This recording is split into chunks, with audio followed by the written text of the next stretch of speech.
अगर तीन अलग अलग डिवाइसेस या फिर रेजिस्टेंसेस को सीरीज में कनेक्ट कर दिया जाए, ठीक है, तीन या उससे ज़्यादा रेजिस्टेंस को अगर सीरीज में कनेक्ट करते हैं तो उन सभी रेजिस्टेंस का एक इक्विवेलेंट रेजिस्टेंस जो होगा उसकी वैल्यू क्या होगी, उसे डिराइव करेंगे। वैसे तो हमें पता है कि अगर तीन रेजिस्टेंस R1, R2 और R3 ये तीनों सीरीज में कनेक्टेड हो तो इन तीनों रेजिस्टेंस के इक्विवेलेंट यानी कि R इक्विवेलेंट वो इन तीनों रेजिस्टेंस का R1 plus R2 plus R3 इन तीनों के सम के इक्वल है।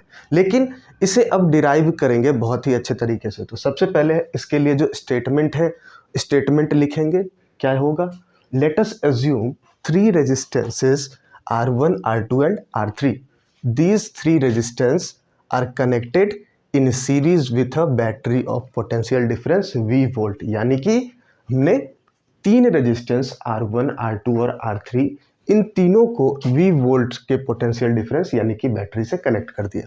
ठीक है, अब अगर सीरीज में कनेक्ट कर दिया तीन रेजिस्टेंस तो अब सबसे पहले हमें एक चीज समझना होगा कि जैसे ही किसी भी इक्विपमेंट या किसी भी रेजिस्टेंस को कनेक्ट करते हैं तो वो क्या होता है कि इसके थ्रू करंट पास होगा।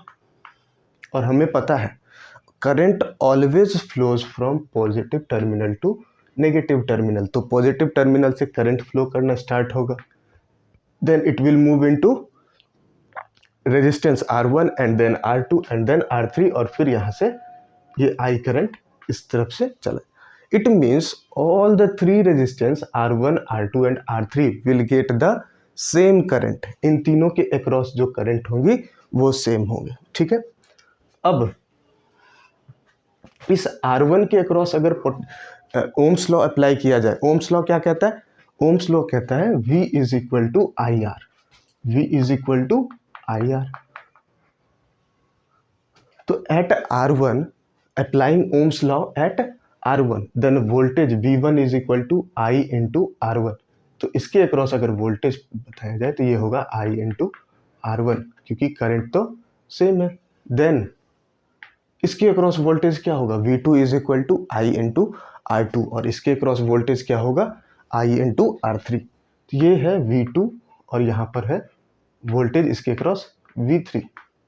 ठीक है, तो हमने तीन रेजिस्टेंस को सीरीज में कनेक्ट किया। अब तीनों रेजिस्टेंस के अक्रॉस जो पोटेंशियल डिफरेंस है यानी कि तीनों रेजिस्टेंस करंट के अलग अलग क्वांटिटीज, करंट तो सबको एक मिलेगा लेकिन जो पोटेंशियल डिफरेंस है वो तीनों में चेंज हो जाएगा because V is equal to IR। तो यहाँ पर रेजिस्टेंस R1 है, यहाँ पर R2 है और यहाँ पर R3 और इन तीनों वोल्टेज को, इन तीनों पोटेंशियल डिफरेंस को अगर ऐड कर दिया जाए जो कि है इन दो पॉइंट के बीच पोटेंशियल डिफरेंस, वो इस दोनों पॉइंट के पोटेंशियल डिफरेंस के इक्वल आ जाएगा। It means V is equal to V1 plus V2 and V3 इन तीनों के सम के इक्वल होगा। तो सबसे पहले लिखेंगे अप्लाइंग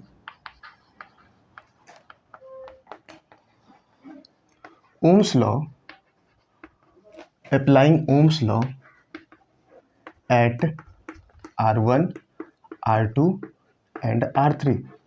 तो क्या होगा यहाँ से, it means V1 is equal to I R1, V2 is equal to I R2 and V3 is equal to I R4। ठीक है, ये इक्वेशन 1, 2 एंड 3।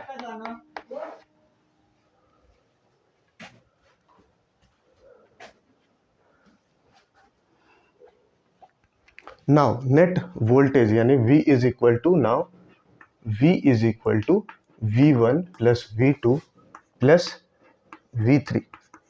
ठीक, it means this voltage is equal to V1 plus V2 plus V3। तो यहाँ पर V is equal to I R1 plus I R2 plus I R3। इसे ही लिखा जा सकता है, कैसे लिख सकते हैं, this is equal to I common R1 plus R2 plus R3। ठीक है, ये हो गया, ये आ गया हमारा V is equal to I R1 plus R2 plus R3।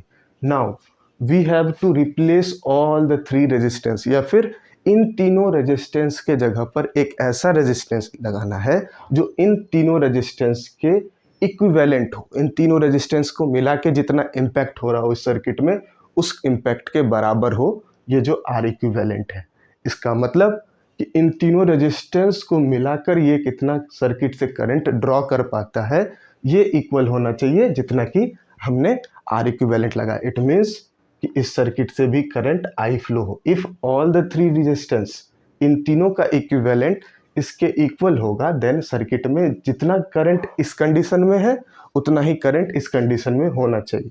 अगर करंट चेंज हो जाए इसका मतलब इन तीनों के रेजिस्टेंस में और इस रेजिस्टेंस में कुछ ना कुछ चेंजेस आ चुके हैं, लेकिन ऐसा नहीं होता क्योंकि हमें इन तीनों रेजिस्टेंस के इक्वल आर इक्विवेलेंट कैलकुलेट करना है, तो उतना ही करंट इसमें फ्लो होगा। अब यहाँ पर अगर ओम्स लॉ अप्लाई कर दें, यहाँ तक लिखने के बाद इसके बाद हमें करना है applying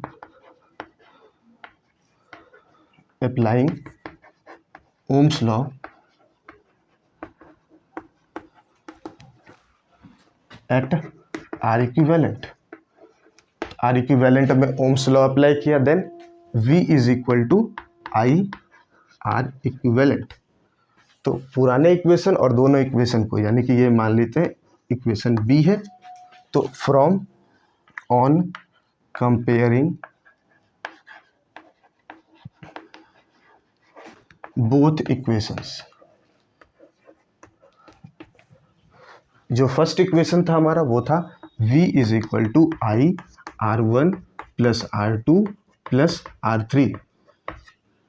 ठीक है, तो इन दोनों इक्वेशंस को अगर कंपेयर किया जाए, then we will find that R equivalent is equal to R1 plus R2 plus R3। यानी कि जब तीनों रेजिस्टेंस को सीरीज में कनेक्ट करें तो उसका इक्विवेलेंट तीनों रेजिस्टेंस के सम के इक्वल आ जाता है। So this was the